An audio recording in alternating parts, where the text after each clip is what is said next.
welcome back to Business Owners Speak. Today, I'm thrilled to have with us Steve Edwards with Premier Virtual. Steve, how are you today? I'm doing excellent. And you? I'm great, thank you. I appreciate it. I'm excited to be here. Good. So like I do with everyone, if you could start, tell us a little bit about you and your business. So my name is Steve Edwards. I am the CEO of Premier Virtual. I'm also the host of the podcast Weeding Through the BS. As well as a recent TEDx speaker. I just did a TED Talk in Boca last weekend, and I am writing a book. Oh, so you don't have much going on at all? Nah, just a little bit. And a husband and a father of a 5 and an 8-year-olds. Oh wow, the most important job, right? The most important job out there, absolutely. So we'll dive into the business. But what was the TED Talk about?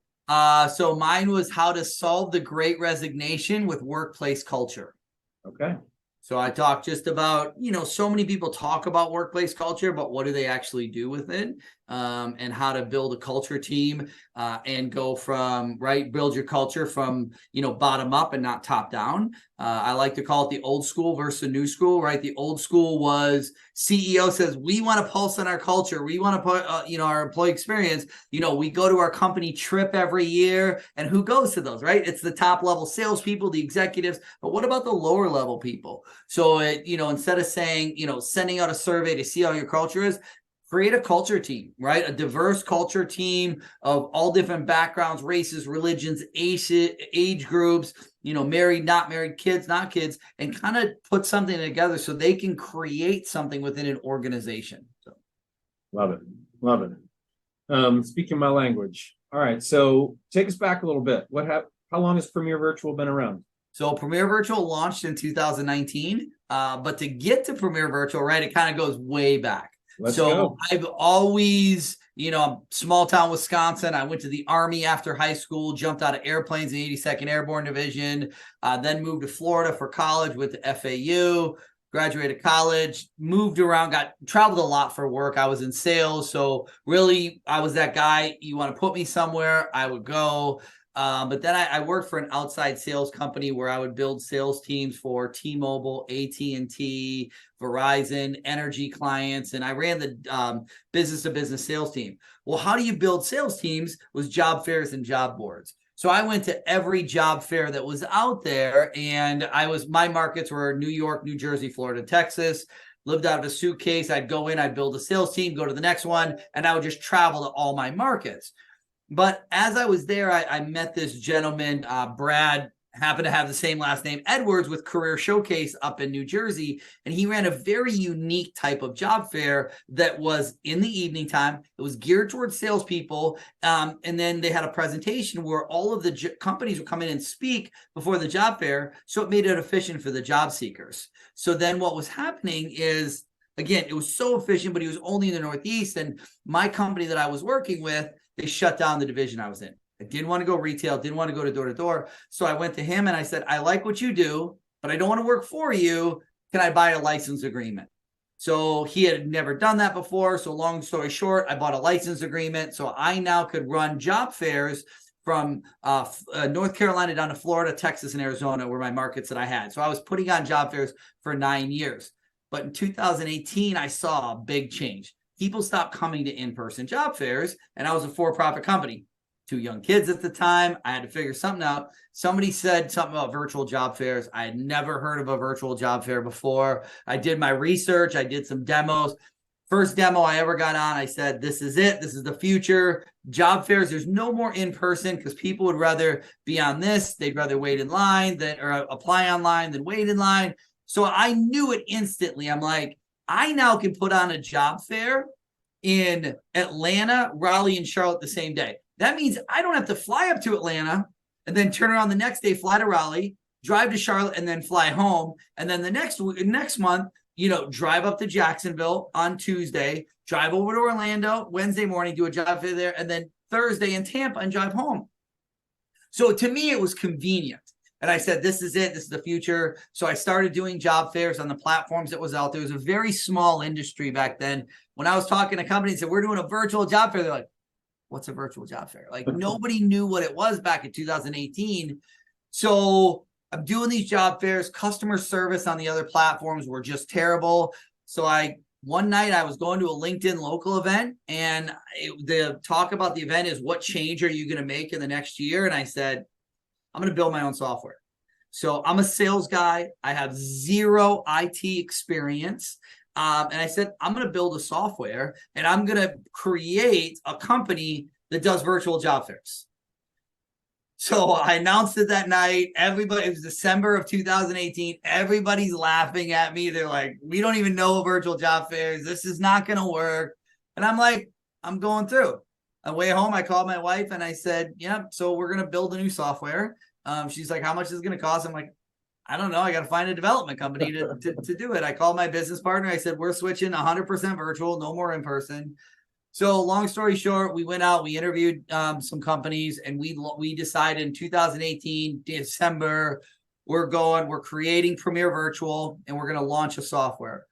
So I went out, I interviewed a bunch of software development firms, picked a company that I wanted to build the software, which a lot of this is going to be in the book of the challenges that I had of being a non-tech founder, talking with software development guys about building it. But about 8 months into development, I said, I want to change my business model. I don't want to host job fairs anymore. I don't want to have to get the candidates. I'm going to license my software. We're going to turn this into a SaaS platform. So I went back to the development company, said, so we're changing a lot of this, which means we have to change some of the infrastructure, change all this. I didn't think that was a big deal at the time. Now, right, 4 years later, I realized it was a bigger undertaking. So then we went in, so we ended up launching the software. We took our first client in December of 2019, which is the Florida Association of Colleges. They wanted to do a statewide job fair for all the colleges in Florida. I was excited. We're going forward. We're helping them, getting them ready. Their event was going to be in March of 2020. Huh. We're talking other clients, getting stuff on, but I really wanted this first one under my belt. The client, we were making sure that this was going to be successful. Well, we all know what happened in March of 2020, right? The world changed. Suddenly, my phone's ringing. And it was me. And I had hired a couple people just to kind of help that other company just get organizations in. I had to switch overnight and go, wow, there's a lot of potential business out there. So I went, and I knew the job fair industry. So I just started calling all the job fair companies, all the workforce development, anybody who had a job fair that was putting on. It was real easy. I went to Google job fairs in a market, and we just started calling all the companies. So, we kind of, COVID was really a catalyst for the business, right? As I saw it, the trends were going that way, but COVID showed everybody what could be done in a virtual world. Now we've powered almost 8,000 virtual hiring events. We have the U.S. Army use our platform. The U.S. Mint uses our platform. We've had organizations that have put on our platform that had the FBI, the CIA that have been on the platform. So we've done a lot of really good things. The largest ever job fair in history was hosted on ours with the state of Massachusetts job fair. 17,000 job seekers, 1,700 companies. It was so scary, and we had zero downtime. As we were leading up to this, and all of a sudden they did some marketing, and you just saw all of a sudden just the registrations just skyrocket and they just kept going up. And I'm like, oh my gosh, we had everybody, we were on a high alert, stressed out, and it went off smoothly. So we were very excited, with that, to be able to say, here's what we've done, with the platform. So, we just continue to take feedback from our organizations. We're now on the second version of our platform, which could actually be the 10th version. We're the only virtual platform with our own video interview software embedded, not like the Zoom where we're doing here, but like a true video interview software where they can record video questions and then they can record video answers. We're the only one with a hiring metrics tool that tracks the hiring afterwards. So we continue to grow, right? Technology, I've learned you can't sit still. You have to always be growing to help your clients out. Right. Wow. All right. So you had an idea, you saw the future, and COVID was like a brick on the gas pedal. Yeah. right? To get It you saved me 3 years and a ton of money on marketing because that was what we kind of put in. We figured it would take 3 years for organizations to really understand what we were trying to do. right. Okay, so now instead of you doing all the legwork and hosting and putting on the job fairs, your software is available for job fair companies and you host it in a virtual setting. Is that Yep. So really any organization, Amazon does national hiring events on the platform. Colleges use it for, their job fairs. Any organization can use the platform. Because if you think about, right, if you and I like to tell people how a virtual works is, close your eyes, think of walking into a lobby of something and you see all these, an industry, a location, you click on the location, you say, oh, okay, Fort Lauderdale, this is where I live, this is where I want a job.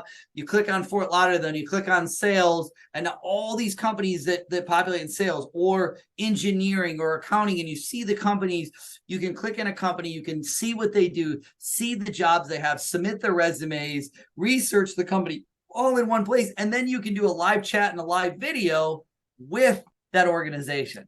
Or let's say you're really busy, you could book a time to have with a recruiter. So now you have an open job fair, but then you have a scheduler in there as well. So they can have open chat or they can book times, which now a recruiter could log in the day of the job fair and say, okay, well, I already have 27 interviews scheduled for me today.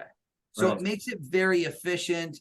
We have it where a candidate's not just, their resume, like Indeed.com, right? What does a candidate do when he comes in? They upload their resume.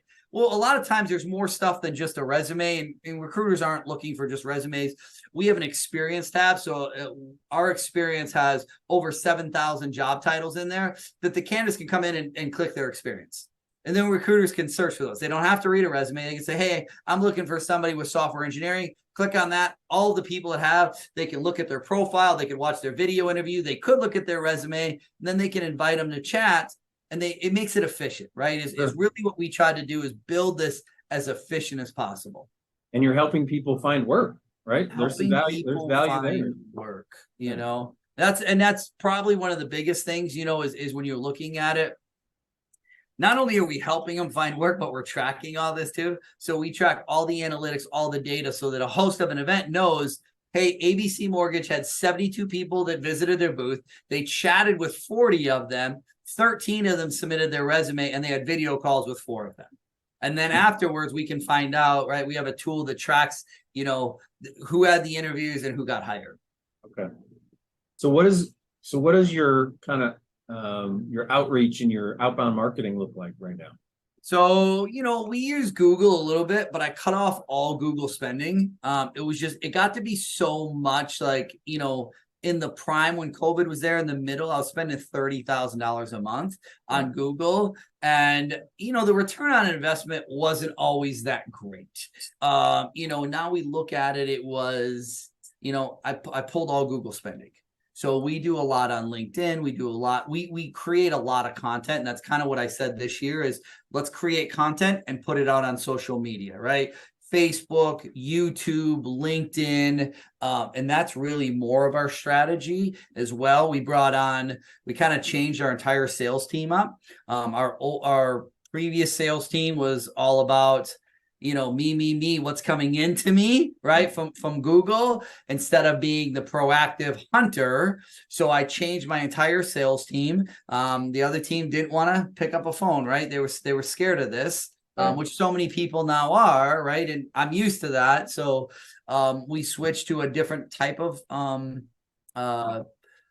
sales team and really went, we do a monthly webinar. We have content that goes out. We started the podcast. So now we have the podcast to get more guests on, to create more content to get out there. So I'm assuming, and correct me if I'm wrong, but the scales are likely completely tipped at this point, right? Within the market from in-person to virtual across the country, or is it still in-person, still have a foothold on it? So I'll tell you what I believe and what the truth is. So not everybody is tech savvy. Not everybody likes virtual, right? I was just at a symposium I spoke at last week or 2 weeks ago. And I said in there, and I went different, right? And normally in sales, you'd say, what do you like about that competitor? What do you like about this, right? If you could go in and make something perfect, what would you do, right? So I could say, not going to say what's negative about my competitor, but I could say, here's how I'm better, right? Because of what they said. But I went in and I asked a question that I went different. I said, who here hates virtual, right? Because they all know what I do. I go, who hates virtual? So you got a couple raise their hand, and I go, it's not about you. It's about your end user. I go, now I want you to think about why I'm saying that. I go, you are looking at organizations that people were not tech savvy. They're in roles that they've done the same thing for 10, 15, 20 years. All of a sudden, they got forced, right? Nobody wants to be forced to do something. Anytime you're forced to do something, you're automatically going to fight back at it. So they got forced into virtual. They didn't want technology. They didn't believe in it, but they got forced in it. So they didn't put as much work into it. They didn't care about as much. So the second that they could go back to in-person, they went back to in-person. But what they're realizing right now is your in-person job fairs were terrible in 2019. You thought suddenly, because COVID happened, that all these people were going to come back to in-person job fairs. They're not. I was at a job fair in 3 months ago. And it was a new job fair company, which I found out later he rebranded. Why? Because it just wasn't a good event. And I called him. I said, why don't you go hybrid, right? A lot of people are doing hybrid events. That's really the future, is so they get the in-person and they get the virtual and they get it together. That's what the smarter people out there are doing, because they're seeing, I'm not leaving anybody on the table. If I only go virtual, I'm going to get the people that want in-person aren't going to show up. If I only go in-person, all those people that are working, all those people that can't make it to an in-person job fair, I'm going to lose all that, right? So virtual opens up the worlds. In-person keeps it very local. Mm-hmm. So hybrid is really the way to go. But I went to this event, I called the guy. He's like, no, I don't like virtual. It doesn't get anybody there. My in-persons are so big. I only do them at stadiums and coliseums and convention centers. And I'm like, oh, and you're charging how much money for a booth? $1,500 for a booth, and you have $10,000 sponsorships at the West Palm Convention Center? I have to see this. So I went to his event, and I walked up at 10 a.m. and I'm talking, and I see the guy. I'm like, hey, here's who I am. We talked before, right? Just want to see. 10 a.m. busiest time of any job fair is your first 30 minutes to an hour. That's when everybody's there. There's lines. We're about 10:05, and all of a sudden I'm like looking, and he goes, all right, you can go in now. Like, there's one person. Right? I was thinking there's people inside already.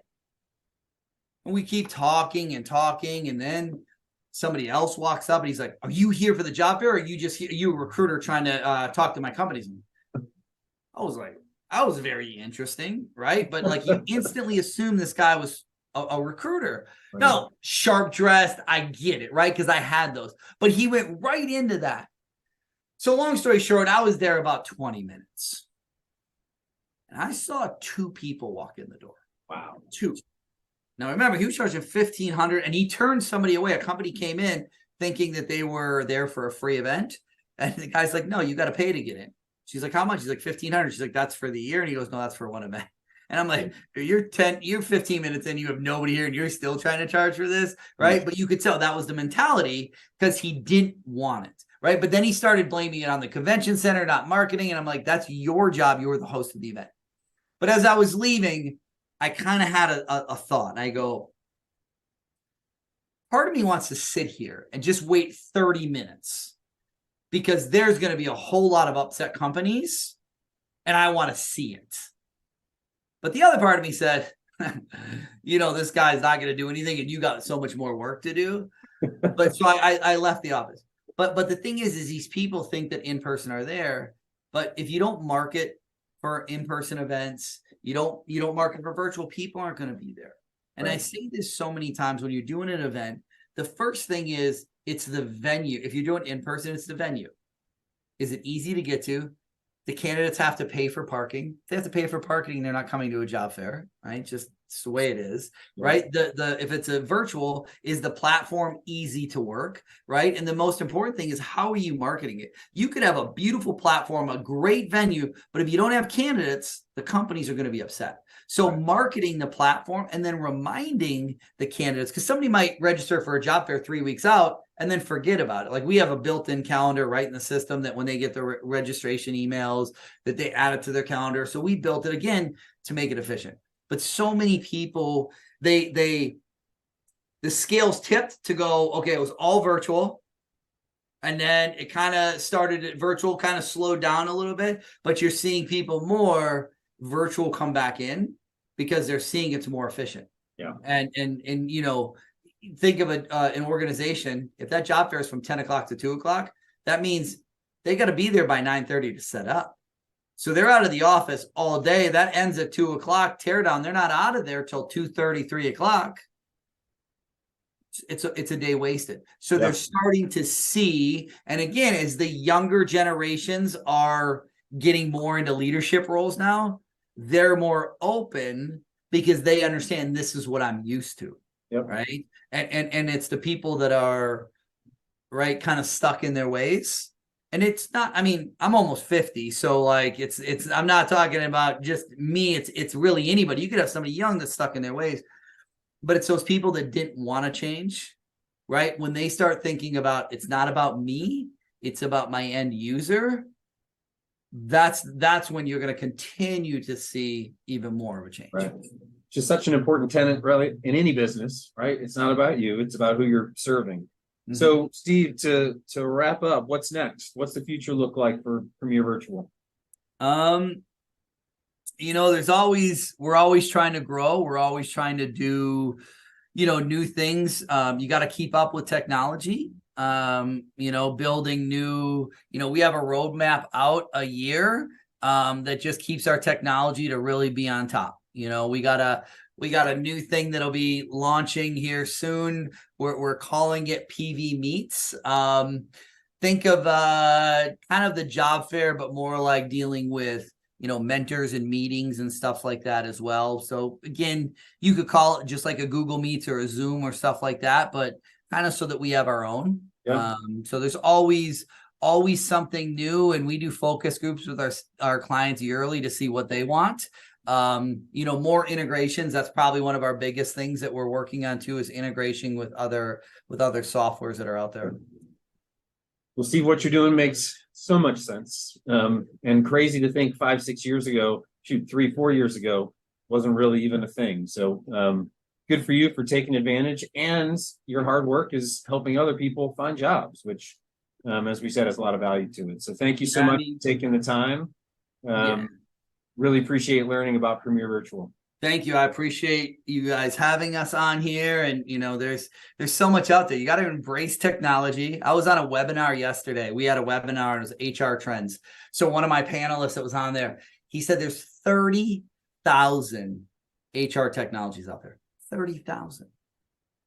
Right? So if you think about that, it's what are you embracing? Are you embracing change? Right? I talked about at my TED Talk also about AI and worker shortage, right? You got to look for the opportunities, right? Are you looking at opportunities, or are you looking at, oh my gosh, I'm going to lose my job? Right. You have to look at the opportunities, right? I'm a very big believer, and if you believe, you will achieve, and mindset is so much that's what you have to be.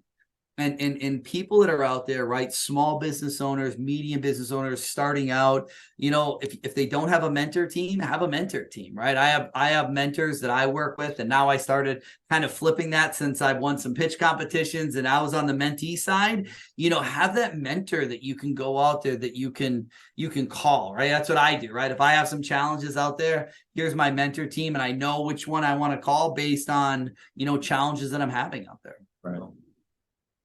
Smart stuff. Just got to listen to. Steve, thank you so much for your time. It was all right. I appreciate it, Matt. Thanks, and good luck with everything. All right. All the best. Take care.